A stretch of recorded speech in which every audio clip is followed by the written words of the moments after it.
TCS के quarterly results पर मेरे साथ बात करने के लिए है कंपनी के सीएफओ समीर सक्सारिया जी और साथ ही साथ सीएचआरओ सुदीप कुन्नुमल जी। सर, आप दोनों का जी बिजनेस में स्वागत है। सर, अगर मैं नंबर्स की यहाँ पर बात करूँ तो हम FY26 में $40.7 बिलियन का टीसीवी देख रहे हैं, लेकिन अगर मैं ग्रोथ की बात करूँ तो वो मुझे यहाँ पर 4.6% YOY दिख रही है। क्या ये डील कन्वर्जन में देरी की वजह से हमें जो है ग्रोथ थोड़ी कम दिख रही है अगर हम टीसीवी के साथ कंपेयर करें तो? अगर टीसीवी देखो Q4 में जो टीसीवी आई 40 बिलियन एनुअल टीसीवी है। Q4 में 12 बिलियन की टीसीवी आई और उसमें 3 मेगा डील विंस है। मेगा डील विंस यहाँ पे 500 मिलियन प्लस की टीसीवी आई है। पूरे साल में 5 थे, बट ये 3 वेरी मार्की अकाउंट्स MNS है, वॉलग्रीन्स है और एक यूके के टेलीकॉम ऑपरेटर की ये डील्स है। तीनों एक साथ में आई है। That should give growth momentum. अगर आप जब आप ग्रोथ का देख रहे हैं, लास्ट 3 तिमाही अगर देखो तो सीक्वेंशियल ग्रोथ मोमेंटम कंटिन्यू हुआ है। Q2, Q3, Q4 में कंटिन्यू हुआ है। 1.2% ये तिमाही का कांस्टेंट करेंसी ग्रोथ है। और ग्रोथ का जो कॉन्स्टिट्यूशन भी अगर देखें तो it is across almost broad base across verticals. सिर्फ एक CMI नेगेटिव रही है and it is all key markets have also grown. So that's the overall. So looking forward it's combination of growth momentum. Also जो client additions रहे हैं वो अच्छे रहे। हमने 4 क्लाइंट्स ऐड किए हैं इन द 100 मिलियन बैंड। और सर, इसमें भी अगर हम ऑपरेटिंग मार्जिन की बात करें तो वो हमें 25% YOY दिख रहा है। क्या इसको हम बोल सकते हैं कि कंपनी ने कॉस्ट जो है एफिशिएंसी के साथ काम किया या ऑटोमेशन जो है उसकी वजह से आपका ऑपरेटिंग मार्जिन हमें बहुत बेहतर दिखा? ओके, सो 25% जो मार्जिन है, ये पूरे साल का जो मार्जिन है 70 बेसिस पॉइंट्स इंप्रूवमेंट हुआ है and it's at a 4-year high. And overall currency की टेलविंड ऑफ कोर्स रही है, but also pyramid optimization and realization and productivity की वजह से बेनिफिट्स रहे हैं। Those have been the key elements for positive and some parts of it have been reinvested into like we announced increments in October, we have given higher VA, so the and partnerships वगैरह में भी। so हमने जो build acquire partner strategy की बात की है, हम investments भी कर रहे हैं and मार्जिन इंप्रूवमेंट भी हुआ है। और सर, जैसे समीर ने बोला कि आपने इंक्रीमेंट्स जो है अनाउंस कर दिए हैं, कितने % हम बात करें तो आपने हाइक दिया है एम्प्लॉयज़ को? जी यस, तो हमने जो अभी इंक्रीमेंट अनाउंस किया है for all our employees globally जो भी एलिजिबल है उनको April 1 से इंक्रीमेंट किया। और जो इंक्रीमेंट जो होगा, जो हम लास्ट साइकिल में जो दिए थे वो सिमिलर रेंज में होगा। और हमारे जो टॉप परफॉर्मर्स हैं जो इंडिया में हैं उनको डबल डिजिट इंक्रीमेंट्स मिलेंगे। अगर आप रेंज बता सकें। सिमिलर तो जो हम लोग ने लास्ट टाइम दिए थे वही सिमिलर रेंज में होंगे। ओके। और सुदीप, यहाँ पर हमने ऑटोमेशन की भी बात की, आपने एम्प्लॉयज़ को जो है AI और ML स्किल्स दी। आप उसका जो आपको डील्स मिल रही हैं उसमें क्या उसकी पूरी एफिशिएंसी हो रही है? आपको कहीं ना कहीं अभी लग रहा है कि और एम्प्लॉयज़ को जो है आपको उनको स्किल एनहांसमेंट करना है, या आप ऑलरेडी काफ़ी को कर चुके हो और वो कहीं ना कहीं डील्स के साथ मैच कर रहा है या नहीं मैच कर रहा है? तो देखो, हम लोग जो लर्निंग थे देयर वाज ऑलवेज हमारा बहुत इन्वेस्टमेंट करते रहे हैं and we always believed equipping our people with the best of the latest of technologies so that the proficiency improves and they can do the best deliverables for their customers. So philosophy continues and our investments is unparalleled in terms of things. So also our employees also are adopting that very, we are seeing a 25% increase in time that our associate on average spends on learning, which is very good. So that is the opportunity. And जैसे हमारे human in the loop बोलते हैं जो AI में, so everyone has to augment their capability by leveraging AI. So it is not to a certain set of people. Our philosophy is that every employee, the almost 580,000 of us, everyone including me should embrace AI and how I can use AI to augment my deliverables. So that philosophy mein hai and we are seeing great success and all the tools and things are made available to everyone. और बहुत अच्छा success दिखाया था। और समीर, हम यहाँ पर AI की बात कर रहे हैं, इस बार हम नंबर्स में भी एआई से आपका रेवेन्यू जनरेट होता देख रहे हैं। क्या ये नए बिजनेस से है या फिर पुराने जो आपके प्रोजेक्ट्स थे उनमें अब आप देख रहे हैं कि एआई से फाइनली रेवेन्यू आना शुरू हो रहा है, उसके बारे में आप बताएं। It's combination of both. हमने 5 पिलर स्ट्रैटेजी रखी थी, we are executing on it.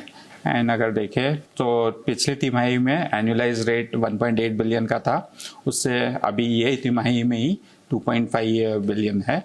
And existing customers में भी बहुत इंटरेस्ट है in terms of, so no boardroom, no CXO और no executive wants to miss the AI boat, and there is traction across. एक बात मैं समझना चाहूँगी समीर, अगर हम इंडिया में ही आईटी सेक्टर की बात करें तो एआई जो है, क्या इंडिया में आईटी सेक्टर थोड़ा लेट जागा? क्योंकि जब हम देखते हैं ओपन एआई आ रहा है या फिर क्लाउड की अगर हम बात करें तो उसका इम्पैक्ट हम सडनली जो है मार्केट्स में देखते हैं, कुछ भी ऐसा अनाउंस होता है। तो क्या भारतीय आईटी सेक्टर थोड़ा लेट जागा एआई को लेकर, हम कह सकते हैं? क्योंकि हमारे पास टैलेंट है, हम बाहर के प्रोजेक्ट्स हैंडल करते हैं, but why the timing difference, या फिर वैसा कोई स्ट्रॉन्ग मॉडल क्यों नहीं है हमारे पास?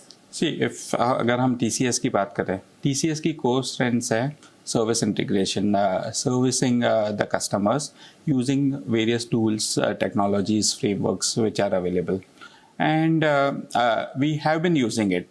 As things are available, we will take the best and take our offerings to our customers, and I don't think वो investment में कोई देरी हुई है। बट हम उतना बड़ा प्रोजेक्ट अनाउंस होता देख सकते हैं, या हम आपको लग रहा है कि कहीं कुछ गैप है जिस वजह से, जैसे ओपन एआई, उसका नाम पहले लोगों ने नहीं सुना था, लेकिन TCS या बाकी जो प्लेयर्स हैं बहुत सालों से एग्जिस्ट करते हैं, सो वो जो गैप है उसके बारे में मैं पूछ रही हूँ, उस पर आप क्या कहेंगे? So overall product companies generally they put it across. Services companies would have it. Once the product is available, you would have the services company then picking up the product, and we are product agnostic. So हम एक product के लिए नहीं करते हैं, across products लेके वो उसको यूज करके हमारे सर्विसेज देते हैं। ओके और सुदीप, हम एआई की बात कर रहे हैं और जिस तरह से ग्लोबली अभी हमने ले-ऑफ्स देखे हैं, तो कहीं ना कहीं आज की तारीख में एक टेकी जो है, जिसको टेक की समझ है, उसके दिमाग में ये चलता है कि how safe is my job. So आपके हिसाब से आज की तारीख में एआई जो है जॉब्स क्रिएट करेगा या फिर वो एक डर का साया बना रहेगा?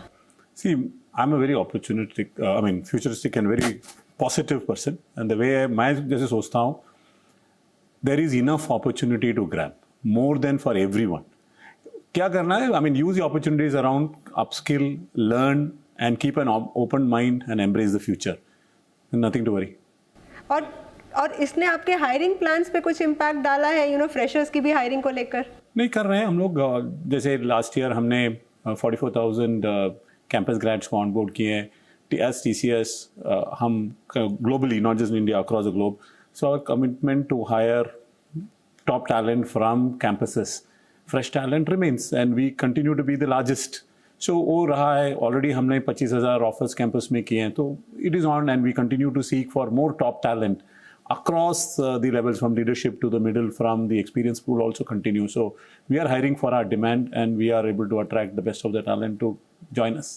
ओके और समीर, हम ग्लोबल अनसर्टेनिटी में हैं, रोज़ कुछ ना कुछ नया वॉर को लेकर सुनते हैं, कोई दो देश जो होते हैं, एक ख़त्म होता है दूसरा शुरू हो जाता है, इसके बीच में आईटी सेक्टर को इसका कितना इम्पैक्ट सहना पड़ता है?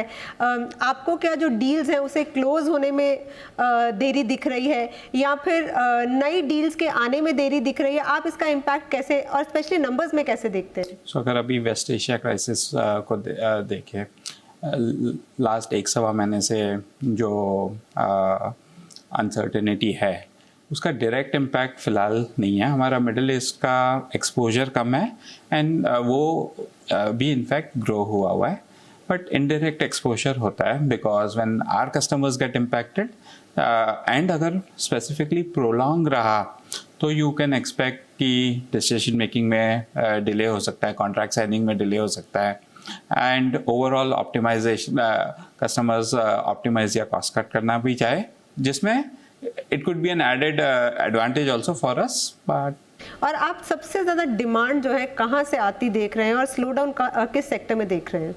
सो ओवरऑल जैसे मैंने बोला ग्रोथ मोमेंटम कंटिन्यू हो रहा है, की मार्केट्स भी ग्रो कर रहे हैं and across verticals. CMI was a laggard for us. We see it turn around. Overall tech and software जो vertical है उसमें growth अच्छा है. BFSI और CBG are the biggest verticals for us. वहाँ पे that's the key for us to watch. और सुदीप, हम अभी ग्लोबल अनसर्टेनिटी की बात कर रहे थे, यहाँ पर आपको क्या कोई चेंज दिख रहा है ऑन साइट्स या फिर वीज़ा को लेकर या दूसरी तरह के कोई इश्यूज आपको फेस करने पड़ रहे हैं? कोई ऐसा इशू आया है? हमने जैसे पहले भी बोला है, ऑल द मार्केट्स में हमारा we have been investing on our employer brand, we have been building capabilities to hire the best of talent in each of the markets and it is continuing to scale and deliver as the result. So we are very globally in whichever countries that we are very independent and can hire the best of talent there. Sameer, आप numbers वाले इंसान हैं. यहाँ पर मैं ये पिछली बार भी पूछा था, जिसने आईटी सेक्टर में ओवरऑल इन्वेस्ट किया है उसको अभी भी दिमाग में ये आता है कि इस अनसर्टेनिटी के बीच में जिस तरह से पूरा का पूरा आईटी सेक्टर ही बदल गया है, अब एआई की ज़्यादा बात होती है, उसके बीच में उसको लगता है कि मैं अपनी पुरानी वैल्यू पे, अगर मुझे ज़्यादा प्रॉफिट नहीं भी मिल रहा, मैं अपनी पुरानी वैल्यू पे पुरानी रेंज में कब तक आऊँगा? आपको इसका क्या लगता है? वो प्रेडिक्शन तो मैं नहीं कर सकता, but if you look eight, आपने जैसे कहा अनसर्टेनिटी काफ़ी है, बट अगर आप TCS का ट्रैक रिकॉर्ड देखो तो उन्होंने TCS ने over many years and decades consistently deliver किया है and we have delivered across business cycles in terms of performance. I am not talking about share price and that हमारा जो consistent delivery by chance नहीं है, disciplined execution के बदौलत है. और एक और चीज़ ये भी पूछना चाहूँगी कि इस सारी अनसर्टेनिटी के बीच में आप FY27 की अगर मैं बात करूँ तो अपने लिए सबसे बड़ा चैलेंज क्या देखते हैं? सो ओवरऑल मैं भी काफ़ी पॉजिटिव इंसान हूँ. So I think if you look at given the momentum which is continuing, good client additions across the bands and also the deal wins, specifically the mega deal wins coming in, I think FY27 should start on a positive note. और आप इस year में भी कोई acquisitions करने वाले हैं जैसे कि हमने बीते साल देखा? So we have stepped up our pedal. So हम acquisitions पे actively focus कर रहे हैं. 2 acquisitions already हमने करके integrate किए हुए हैं and we will continue to look. And anything like on the cards? We'll let you know when it comes. और सुदीप, आप क्या कहना चाहेंगे उन सब लोगों को जो अभी भी अनसर्टन है कि कहीं ना कहीं is this still the right career for us? Companies जो है क्या उतना एक्टिवली हायर करेंगी, उतना एक्टिवली हमें जो है वेरिएबल पे या इंसेंटिव्स या हाइक देंगी? So what is your message on that? So all I'm saying is tech जो future है very bright है in my opinion. Because people with the right technical skills, deep technical skills, we are paying them the sky to really get them. So it is all for us.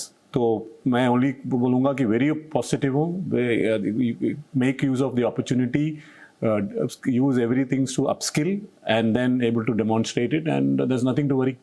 चलिए, on that note thank you so much for talking to us, और हम भी आशा करते हैं कि FY27 IT sector के साथ साथ बाकी सेक्टर्स के लिए भी उतना ही पॉजिटिव रहे. Thank you so much for talking to and all the best.